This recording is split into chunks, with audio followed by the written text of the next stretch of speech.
Good morning and welcome to Literary Vulture. My name is Asher Gray. My pronouns are they, them. This is Calphaba. And this is Captain.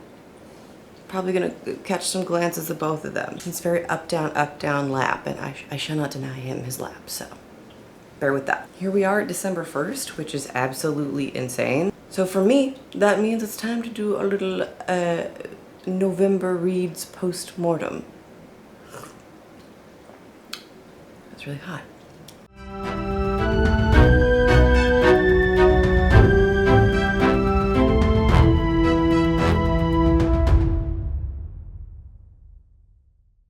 It's time for Usnavi, my precious little kitty, to roll around on all the loudest things in our home. So, bless you, to the books.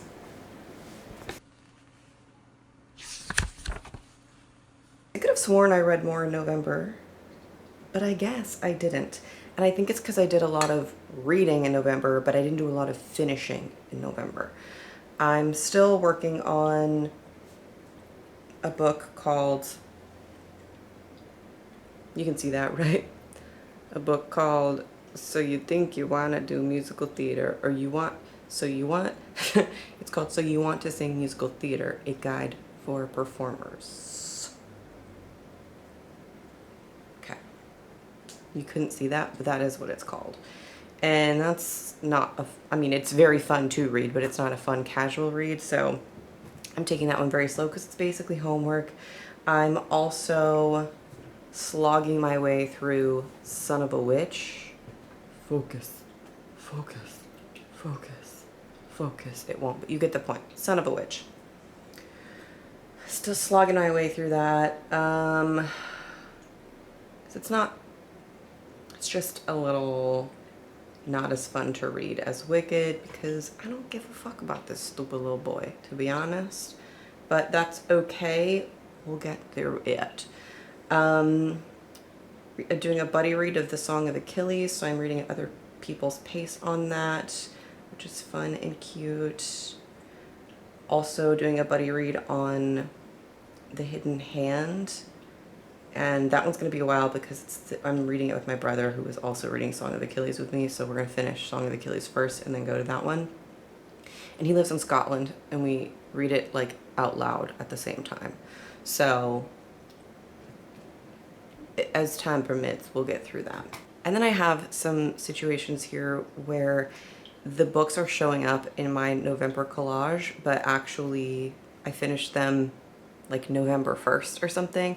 So I went ahead and threw them in my October video. I'll briefly touch on those, but I'll be very, very brief. I've already sufficiently ranted about them in one way or another. But I'm gonna go ahead and start with those just because they're maybe the least interesting. Yeah, then that's what I thought about them too, is the thing. So if you want to watch a more in-depth yap sesh on them, then check out the October one, which is basically going to be posted back to back with this one because I started this channel on the fly, impulsively, because I wanted to talk about books, okay? So the first of the October-November cusp baby books that I read was All of Us Murderers. I gave this one 4 stars. I really enjoyed it. I thought it was very fun. My main critiques of it were that it was advertised as a spooky haunted house, is this a ghost maybe type of book. And every single character there didn't believe in ghosts to such a degree that it didn't feel at all like a ghost story, because anytime something weird happened, you had 8 people be like, here's what happened, it wasn't a ghost. So if you have no one buying into it and starting to think like, oh, maybe this house is haunted, maybe something's going on here, to get my hackles raised, to get me a little scared and a little startled along with them, it just feels like a bunch of skeptics in a house doing weird shit to each other. And that was fun, don't get me wrong. It's just that I was expecting a haunted house, so that knocked it down a little bit point-wise for me. Had a great time though. The only other 2 critiques that I had to speed run through this particular one is that it was very difficult to tell what era they wanted me to think it was, because we had this sort of Victorian flowery vibe for some of it, and then they would randomly say things that were very modern, a reference to Goodreads, calling people unhinged, things like that, that just made me confused. I wanted to know where we were in time, and I didn't know until the end. The final two, I think I keep adding critiques, sorry, but I'm just remembering them as I go. The final two critiques, though, these really were the last two, were that a bunch of the deaths that happened in the epilogue, and I would have loved to read full chapters of them. It did a little kind of newspaper style, this many weeks later, this person was found this way, and this happened to this person, and that type of sum it all up vibe. And I think it would have benefited from being a little more tightened up the storytelling just a little bit, and to make the book longer and include those as chapters and make me scared and make me nervous that these people are being taken out one by one, because we really didn't actually experience the majority of the deaths. They were all afterthoughts. So I personally would have enjoyed a little bit more depth on that. And the very, very last critique that I had of it was that there was kind of a moment in there where I think Zeb was conflating, and thus a little bit the author was conflating compassion with, what is the word when you're, hang on, enabling. Compassion with enabling.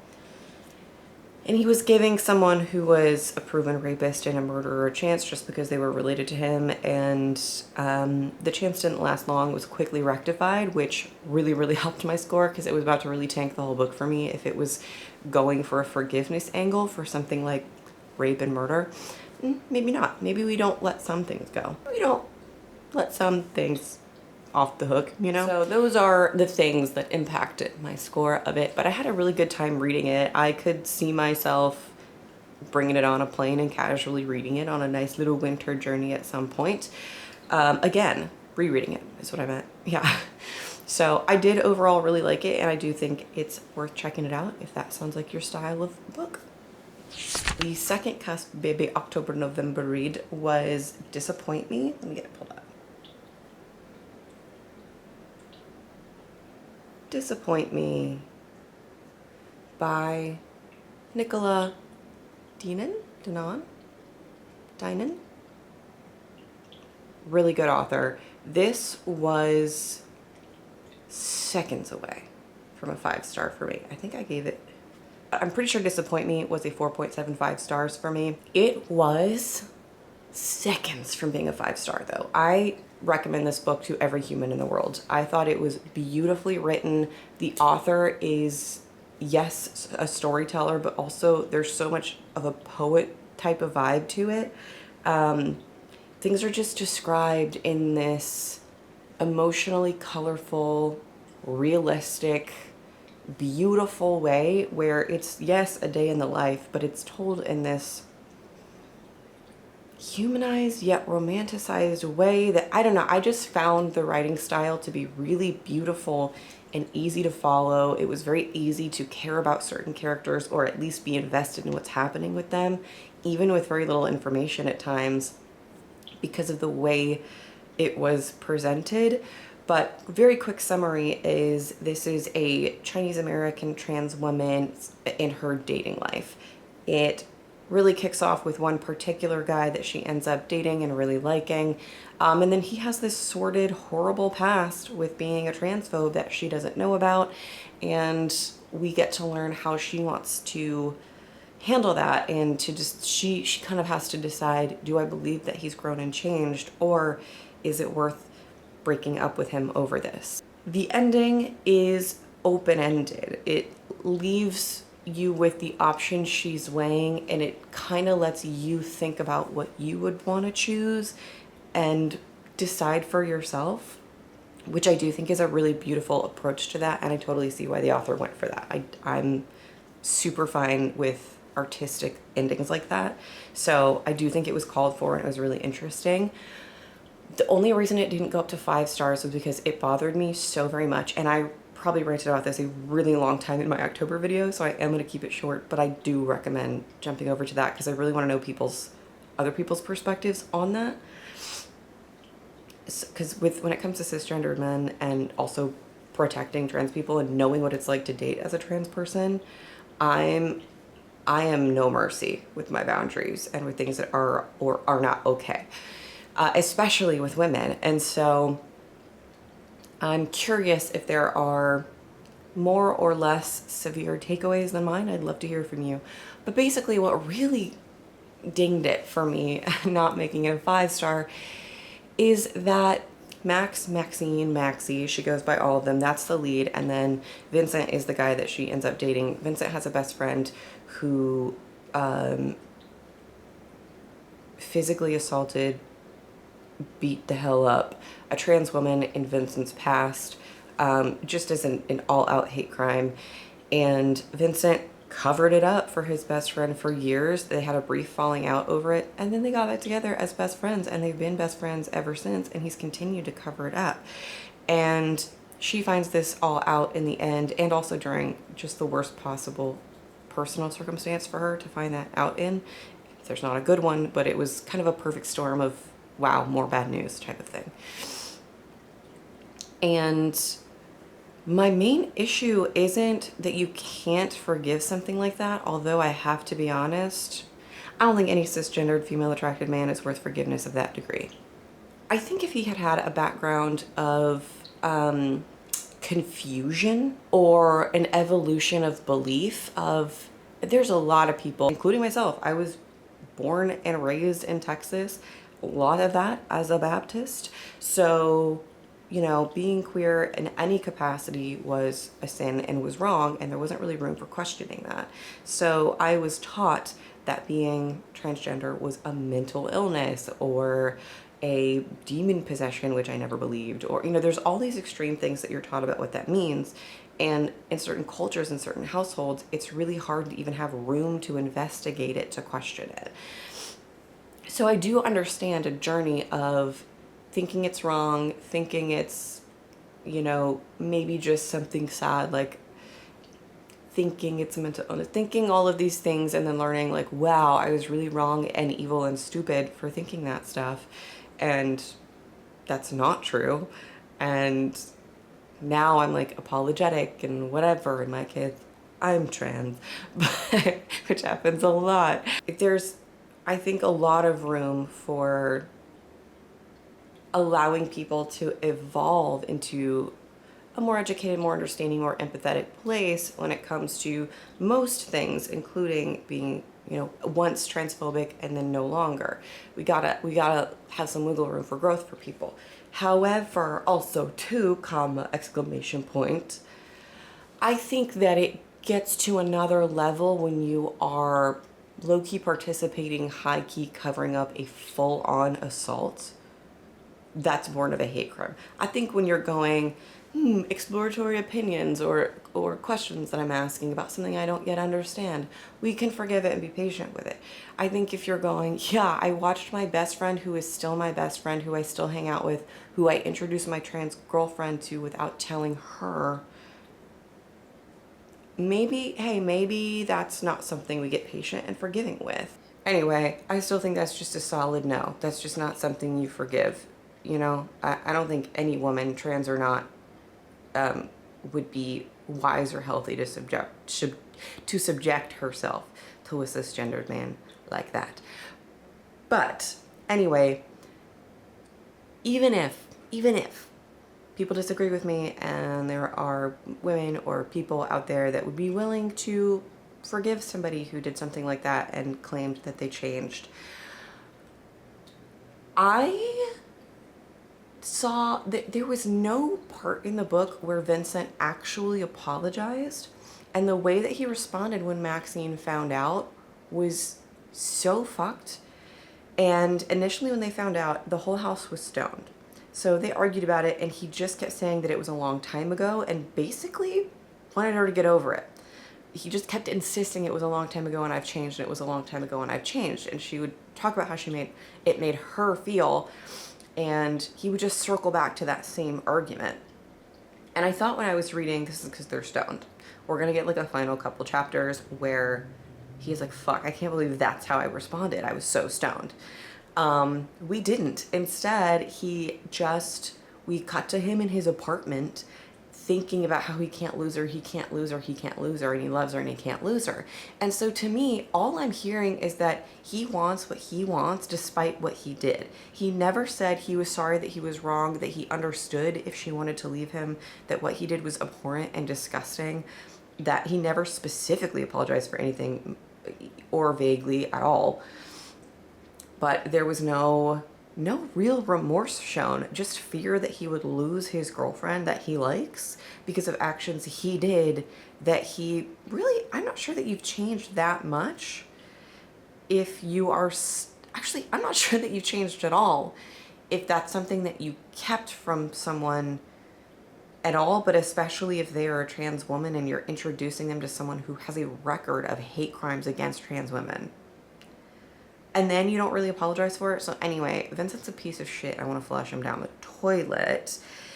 So the open-ended, well, sometimes we have to choose to forgive in order for love to endure, even as a possibility, just didn't sit right with me. I don't like that message. I don't like that message for trans women or trans people, that it is in some way a bigger person type of action to forgive someone who's not sorry and who's actively dangerous. The message I would wish in a literal sense, not in an artistic sense, because I think the poetry of it all, I get why they left it open-ended and it was beautifully done that way. But just as a readership, I hope that people, especially if they're in a vulnerable state with their gender identity or in a similar relationship or they're struggling with that decision and then they fall into this book and it informs their choice one way or another, I just want a PSA that I just found it incredibly concerning that forgiveness was on the table for a crime like that. And it just boiled down to Maxine didn't want to be alone. And I mean this with like complete and utter seriousness and a consciousness of how often this happens in reality. So trigger warning for domestic or like DV stuff. But just a cold fact, inarguable, being alone will always be better than being abused. And that's any degree of abuse. It could be the outright DV that we think of and the various degrees and forms that comes in. It can be subtle. It can be him just kind of correcting the way you talk all the time, or having little opinions about the way you look, or not really wanting you to pursue your dreams, but like in a nice guy way. It can come in so many forms, but the fact of the matter is that someone actively holding you back from being yourself for their gain, or really for any reason, but especially for their gain, is deeply unkind, and in a lot of cases, subtle forms of abuse, maybe even narcissistic control. And I felt like Vincent fell under that category by trying to gaslight Maxine into just forgiving all that and moving on so that he could continue dating the way he wanted to date, the person that he wanted to date, and also keep his best friend. Like truly, like jail, like actual jail for you. Could not physically make that shorter because I think it's an important topic, but I do, again, believe it or not, go on much longer about that in the October video. If you want more thoughts and feelings, you know where to find them. But to the next. All right, let's jump to one that was actually quite enjoyable. James by Percival Everett with Dominic Hoffman, because I listened to it. So I think Dominic Hoffman was the narrator, maybe? Yes, that is what happened. It was so good. I mean, it was going to be good. It was so good. It was so interesting. I haven't read the original book since school, but I mean, it was an easy 5 stars. I don't even have a lot of words to give you to review it because I can't even break down why it was so good. You know it's going to be good. You know it's going to be good. So it was so interesting to see I love a retelling, and I mean, this isn't exactly a retelling, but one of my favorite things is a creative retelling. And this wasn't dissimilar to that. this is like a sequel retelling combo, basically.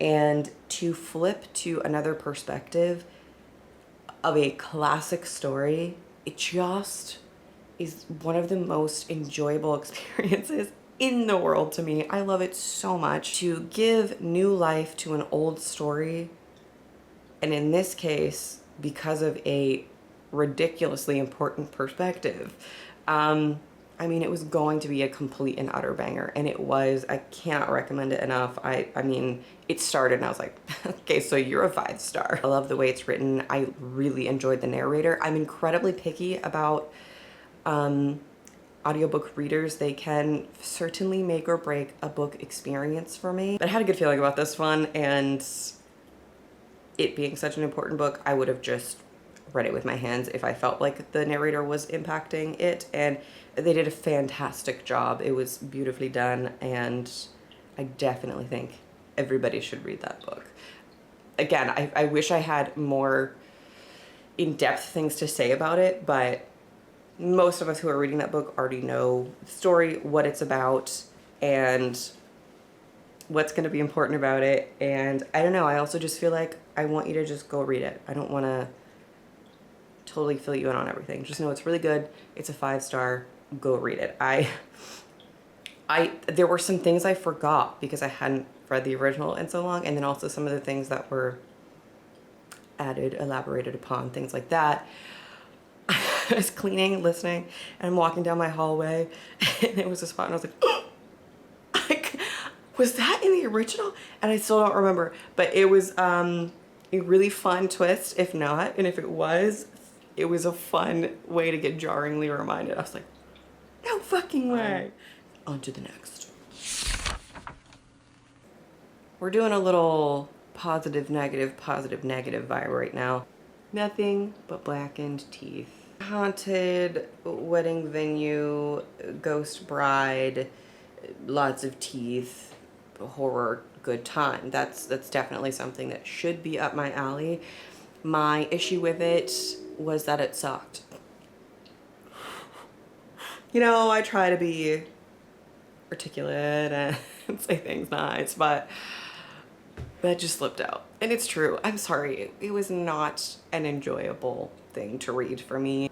Basically, now, I didn't hate it the way that I hate The Invisible Life of Addie LaRue. I viscerally, with my whole chest, hate that book. This one wasn't like that. It wasn't like, I hate this. Why do people like this? This is troublesome that people liked it. Well, first of all, I don't think that many people liked it based on the Storygraph reviews, but mostly it was just impossible to pay attention to because it had this teeny boppery energy, while the premise promised does not read like it's gonna be that way. Because I'm down for a teeny bopper vibe if that's what is expected. But it's not. It seemed like it was going to be this dark, elaborate, cool twist on a scary story. And it could have been. Oh my gosh, I have so many hiccups. I'm sorry. Whew. The characters were very juvenile, almost, maybe all of them, but I'm going to go with almost all of them just in case I'm forgetting someone important. Almost all of them were super unlikable, childish, weird to each other. And in the narration, I have a big pet peeve. When with horror books, or really any books, but especially horror books that use the scientifically accurate names of body parts, like that overdo that or rely on that to be like the metacarpal blah blah blah. I have done anatomy and physiology, kinesiology, all of these things professionally for my license that I have for my career. And so I know what they're referring to, and it still takes me out of it. So I just have to think that people who don't know what it is, you're having to stop and Google what these things are every time you want to know how this person's dying. Like, that's annoying. And I do know what a lot of them are. Some of them I'm like, girl, nobody calls it that. Calm down. But I do know what a lot of them are, and it still pulls me out of it because unless there's an exception where if the character or characters that are in charge of the story, that are leading the vibe of the story, are a doctor or something like that, where it would make sense, it kind of makes flow sense to be like that, I think that's fine. For instance, if it was a Sherlock Holmes mystery and Watson was breaking something down like that, fair play to ya, you're a doctor. Barring that though, you shove a bunch of high school kids into a house and they're referring to the scientific definitions, the scientific verbiage for muscles and bones and tissue. I don't think that they are, especially when you've written them so dumb. So there's that. I listened to it, but then I looked it up as well on my library to see it because I knew that one of the complaints was the grammar of it all, and that was trash. The grammar was very, very bad. It was just confusing, and I hate saying that because writing is really hard. Writing is really, really hard. It's not an easy thing to do. I don't want the author to stop writing or to get discouraged. There are some writers I don't ever want to write again. I didn't feel that way about this. This is, you know, something where the author could just maybe work on symmetry between the narration and the characterization, for one thing. Tighten up the grammar, maybe get a little help with that, and give us a strong sense of the narrative that you promised. Instead of, it felt background. The whole ghost of it all felt kind of background, and I don't know, it was just so boring to, I couldn't give it my full attention. I couldn't even tell you a lot of what happened in the plot because I couldn't retain it because it didn't make any sense. Not trying to be mean, but I think I gave that, yeah, I gave it 2 stars. But on to the next. I'll go to another quick, this is quick. This one's quick, it's not gonna be anything too crazy. Slaughterhouse 5. Where is it? Slaughterhouse 5 was a book that I got from a banned book fair that happened here where I live September, maybe October. Just now got around to it. It's one of those books that everyone's supposed to read type of thing. And I think it was, like, I get the point and the purpose of the book, and for that reason, cool. I do think it's something that maybe a lot of people would benefit from reading. For me, the style of it drove me insane. There was a constant callback, like at the end of every freaking paragraph. It would be like, so it goes, so it goes. Every time it referenced death, it was like, and so it goes, and so it goes, and so it goes. And at first I was like, oh, beautiful, poetic, because there's a purpose to that phrase in the book. But when it kind of happens every 45 freaking seconds, I was like, you're losing me. I can't. That was driving me so insane that it was hard for me to give a shit about some of the other stuff. I do on like principle and by message, but the content itself just didn't hit me. But you know, some of these books like that, like George Orwell books or whatever, you know, you're not going to them because you want to be super entertained. There's a point to them. There is a message to them, and that's ultimately what they're about. So I did get that, and for that reason, like, sure, I can see it being I just spilled coffee on my lap. That's pretty cool of me to do.